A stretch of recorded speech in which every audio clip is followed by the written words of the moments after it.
Hai, Assalamualaikum warahmatullahi wabarakatuh. Selamat datang kembali di channel YouTube Menuju Lunas. Terima kasih teman-teman udah ngeklik video ini.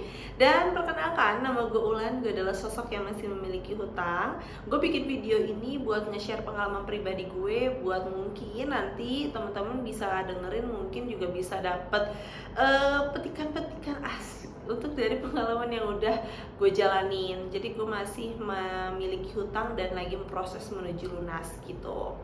Terus mungkin teman-teman bisa like videonya kalau memang nanti suka, dan bisa subscribe channel YouTube ini, karena dengan teman-teman bisa subscribe channel YouTube ini bikin gue semangat lagi untuk bikin video, untuk nge-sharing ataupun minta pendapat dari teman-teman semua, biar nantinya kita sama-sama bisa ngelewatin dari hutangan ini atau perkewajiban ini gitu.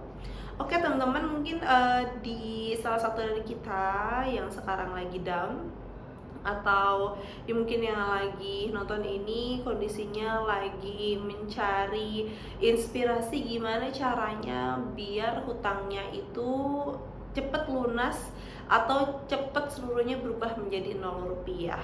Itu juga lagi yang ada di pikiran gue ya, karena gue lagi menuju tahap itu gitulah ya. Entah kapan kita bisa jadi 0 rupiah, tapi yang penting dijalanin dulu aja. Mungkin nantinya setelah teman-teman udah nonton video ini, nanti akan bisa ada pencerahan lebih lanjut, karena mudah-mudahan ada sedikit pencerahan. Pencerahannya itu apa? Oke, bisa nonton videonya sampai akhir ya guys. Jadi mungkin teman-teman pernah dengar yang namanya ibu rumah tangga itu terkadang mendem sendiri dan punya hutang, misalnya pekerja juga, ibu rumah tangga juga punya hutang, tapi kita sedang berusaha, kita bisa kok ngelewatin ataupun melunasinnya. Tapi secara nggak sadar ternyata hutang kita sudah banyak sampai puluhan juta. Kalau misalnya ada, yuk kita bareng-bareng bisa kok nyelesain semuanya itu. Terus kalau misalnya teman-teman pernah dengar yang namanya di titik stuck atau di titik maksimal kita udah bener-bener lelah dan pasrah, kita pasti akan mikirin, bisa nggak sih kita penyelesaiannya dengan cara ini, bisa nggak sih kita penyelesaiannya dengan cara ini.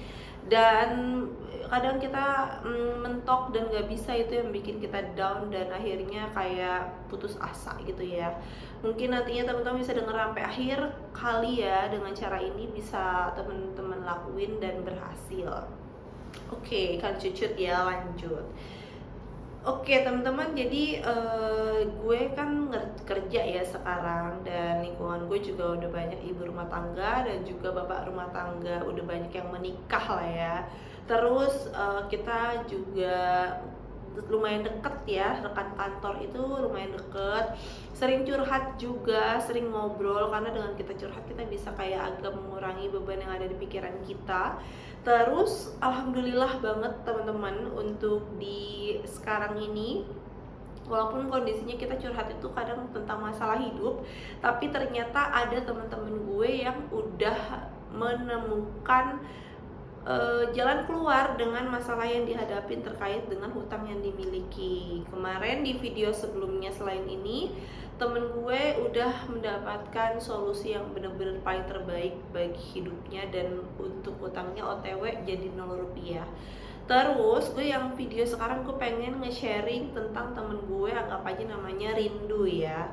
Jadi Rindu ini pernah pada saat gue pagi-pagi datang ke kantor, mukanya itu udah lesu banget, udah kayak capek banget, dan ya udah gue baru datang terus gue tegur dia, kenapa muka lo gitu, asem banget pagi-pagi. Nah terus dia curhat lah ya, iya nih gue pusing, ternyata kalau misalnya gue hitung-hitung gaji gue bulan ini masih banyak banget minusnya gitu, mana dikit lagi anaknya lahiran gitu kan. Nah terus ya udah, terus gimana sih, maksudnya minusnya gimana, parah banget emang minusnya, iya minusnya parah banget.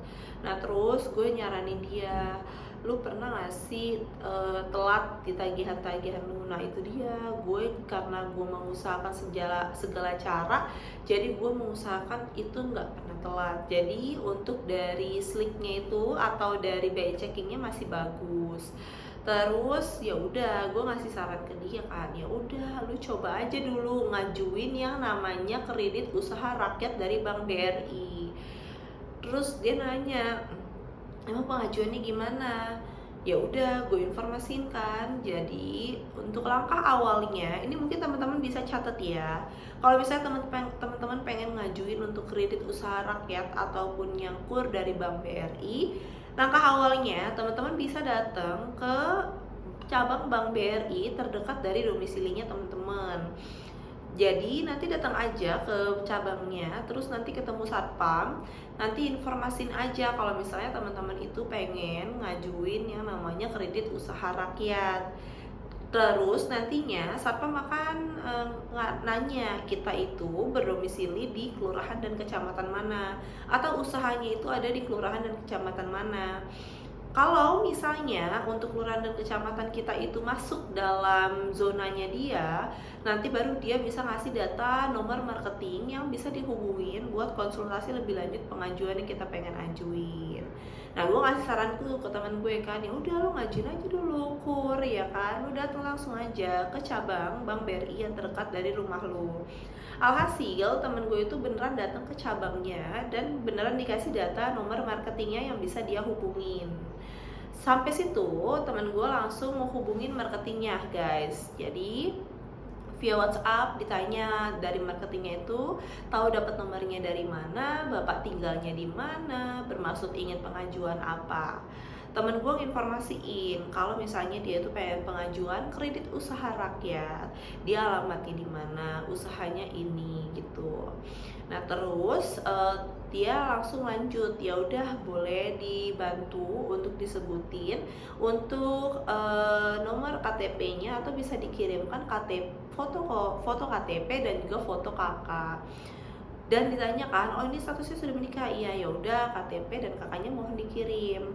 Guna mengirimkan KTP dan kakak ini adalah untuk melakukan pengecekan di BI checkingnya, apakah dari suami istri ini ada data yang jelek, apakah sudah ada daftar yang memang kredit macet atau tidak.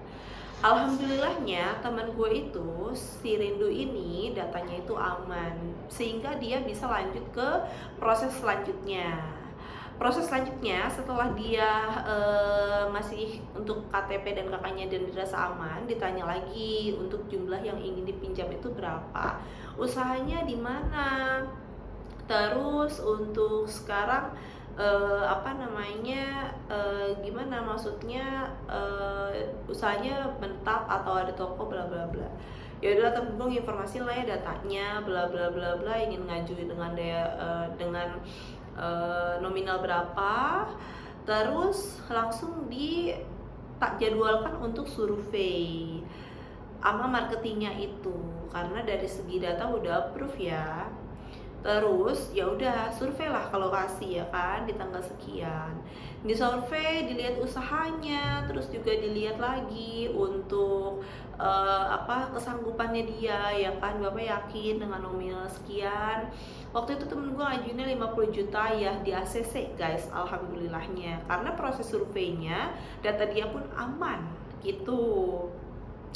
Setelah survei nggak hanya dari marketingnya doang, ternyata dari marketingnya naik ke manajernya approve, ada manajer yang datang juga akhirnya untuk yang di hari yang sama ya, jadi kebetulan dekat dari cabangnya, jadi manajernya langsung nyusul, terus juga ngasih persetujuan atas pengajuan kredit usaha rakyatnya.